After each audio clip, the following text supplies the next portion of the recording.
Hello everyone. This is how did the United States plan to fight the British Empire before World War II. This is another video from Knowledgia. I find their videos interesting, so I'm going to do one. If you watch, thank you for watching.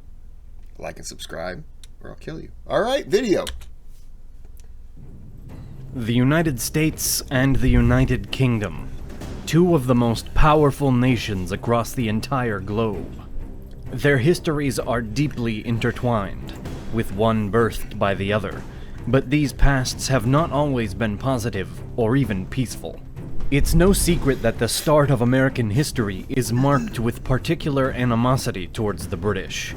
But many see the centuries after this period as having only held friendly relations between the two English-speaking nations. This recollection would be partly true, but not entirely. In reality, the 20th century included a brief period of tensions so bad between the UK and the US that they almost went to war. This video is sponsored by Established Titles. Established Titles is a project based on historic Scottish custom, where landowners are referred to as lairds, or lords and ladies in English. They allow you to buy as little as 1 square foot. I could see us... We all know... I could see the war issue, sure. Revolutionary War, War of 1812. After that, I would say, unless there's just something I'm completely missing, I would say by 1830. I can't think of an issue that would have led us to war after that. Unless I'm just completely spacing on,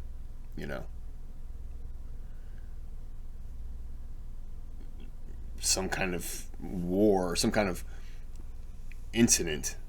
Outside of that, outside of the first couple wars we had, I think we've been at least on decent terms. And then the start of the 1900s, or what do you have to call it, 20th century, I would say we really became friends, allies, more than we probably were before. That's just me talking shite.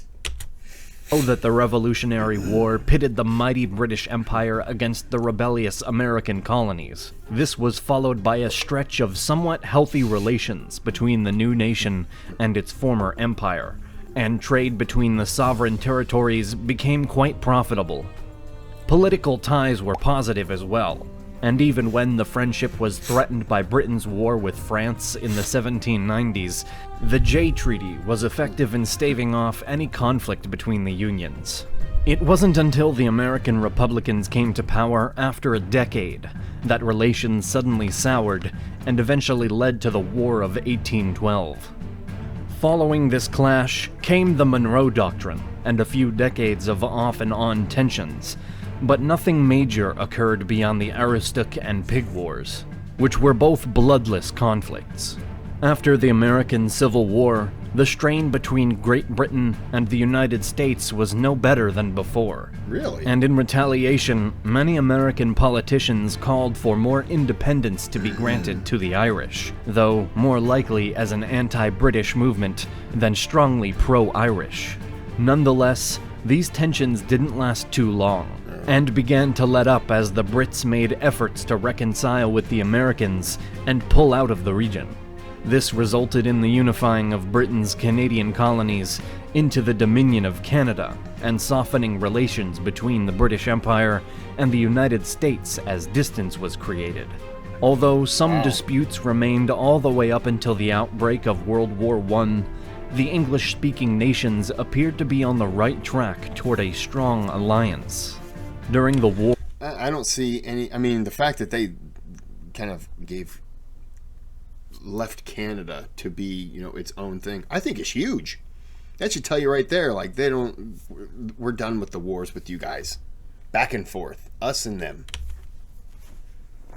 The US initially wanted to remain completely neutral, although they did continue to trade with any nation whose own routes were not blocked by the British.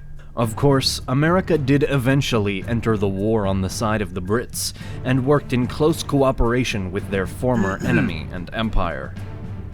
The US came to British aid in the form of financial and military support, and by the end of the war, it would seem likely that a strong friendship would have been formed. But instead, tensions seemed impossible to prevent once more. The effects of World War I quickly became abundantly evident. The British Empire was in major debt to the United States, owing a whopping $22 billion to its former colonies, which the US refused to turn a blind eye to. Germany was also out of contention as a top naval power on the global stage, but the United States was closing in on the British Royal Navy's numbers. Furthermore, American trade began to encroach upon the Brits, which was something that historically had not gone unpunished. Yet, the British government knew all too well that, especially so soon after the Great War, it would be foolish to start another conflict with the growing American military. Yeah. The goal was to create a stronger alliance. And I'm not shaking my head, as an American. I'm just saying, you just came off of a world war. You're in financial problems. Your country doesn't want a war. America doesn't want a war. Like, let's just be cool. The whole world, let's just be cool. Because if we went at it, who else is going to get involved? People are going to jump in and go after the UK just because, oh, those sons of bitches pissed me off 10 years ago. People are going to jump in at us. Like, let's not start it. Let's just be cool. We both speak the same language. Let's just talk it out. We can do that. As opposed to fueling competition between the rival powers. This kept relations between the US and Britain fairly cordial, despite some suppressed resentment and distrust. These hidden feelings were not insignificant, though. While relations were pleasant enough at face value, both sides had some concerns, and even considered the thought of a new war. From the British point of view, if a war did break out, despite their efforts to avoid it, it would likely be related to commercial connections and America's expanding trade. Knowing the new height of America's naval strength, and acknowledging that neither side would ever be likely to sit by and allow their trade to be restricted or interrupted by the other, as the US had hesitantly done during World War I concerning Britain's decision to block the trade with Germany. This was the primary concern of the British. Strictly, it was assumed that any war would be a product of circumstances, and not fully intentional. For the Americans, though, the idea of war with another nation in the near future was actually pretty common, and even anticipated by some. So much so, actually, that the US had made war preparations for a battle with multiple countries. War Plan Orange, War Plan Green, and War Plan Yellow were some of the strategies in the case that a war was to break out against Japan, Mexico, or China. This then made it less surprising that the Americans concocted War Plan Red, a method for defeating both the Brits and Canadians if ever necessitated. War Plan Red had... Oh, it's an ad.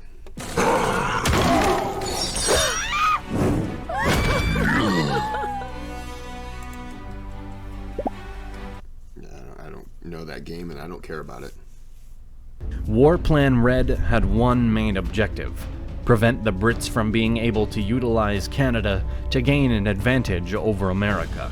The thought was that Canada would be an undoubted ally of Great Britain, and would also be used as a launching point for the British troops themselves.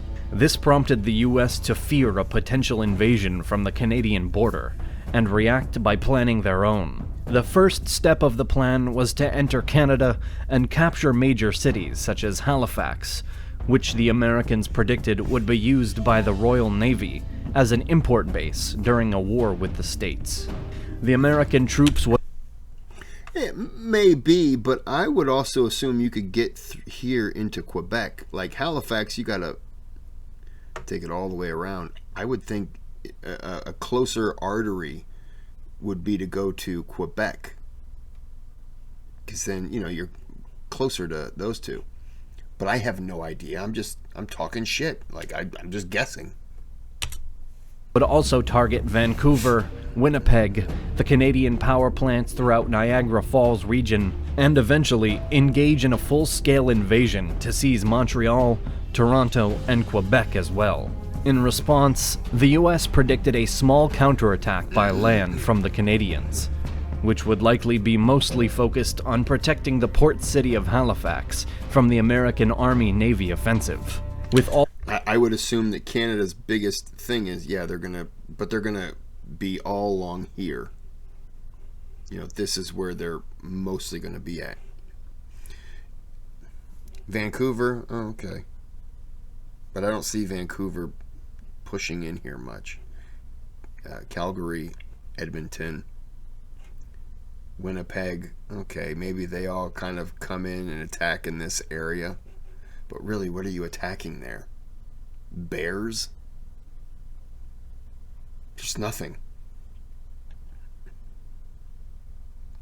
Yeah, I would think that this is the main battleground for Canada. You know, and then you have New York. You know, you have all that to be able to come into. But again, I'm just guessing. I'm just talking shit right now.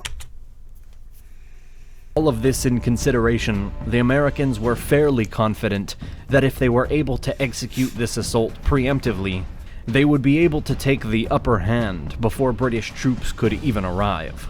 However, Canada had its own plan. Knowing that their land forces were dangerously overpowered by the Americans, as were even the Brits, the Canadians came up with a strategy that could simply buy them time until their British allies could come to their aid. The aim was to launch a rapid-fire assault across the American border and push in as far as they could before running into American troops. At this point, the Canadians would begin to fall back, whilst destroying any and all infrastructure they could.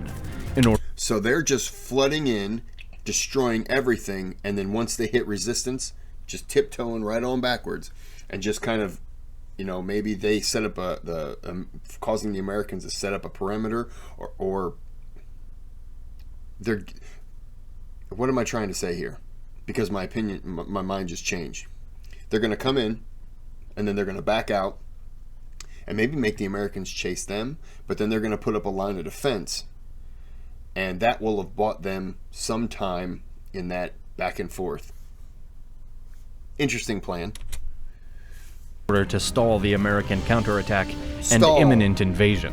The assumption was that, by the time the Americans could arrive at the Canadian border, the Brits would have been able to cross the Atlantic and join up with the Canadian forces to defend their land. This too would have prevented the US from carrying out their own War Plan Red. The catch in all of this, though, was that the British never seemed to have any plans for mass deployment of troops or ships to support Canada in the case of war. The Royal Navy saw the upper hand being with the US from the start, and felt that it would be a waste to try and defend the vast majority of Canadian land. The only tactics that were loosely discussed were the aims of attacking the Americans from places such as Bermuda and the West Indies, as opposed to waiting for the US Navy to cross the Atlantic, which would likely cause a major threat to British trade and could even result in a swift British surrender. Further than this, though, the Brits didn't seem to feel a need to make an official plan in the same way that the US or even Canada had. Luckily for all involved, none of these plans were ever needed. The Canadians even went as far as to burn all copies of their defense plan, and the US eventually dismissed War Plan Red as well. When the Second World War broke out, and it's very cool that both sides did, because really, what are we doing? If a war ever happens and we fight Canada or we fight England, the UK, then there is a lot that has happened. And right now, I think countries like Australia would get involved. Like, hey, let's settle down here. I'm sure France would get involved because of French Canada, and they would get involved to try to broker some kind of a peace agreement. There would be a lot of Japan. Japan has nothing but nothing to do language-wise, but they would certainly get involved. Like, okay, let's not do this because They have a vested interest in the U.S. and England. And of course, Canada's just always, look at all the wars. They're always involved. They've always just helped. Canada's a good place. So, you know, if the three of us are going to war, then there's good. People have made terrible mistakes. And there's going to be other countries stepping in saying, what are you two doing? Knock it off. Stop it. Or what are you three doing?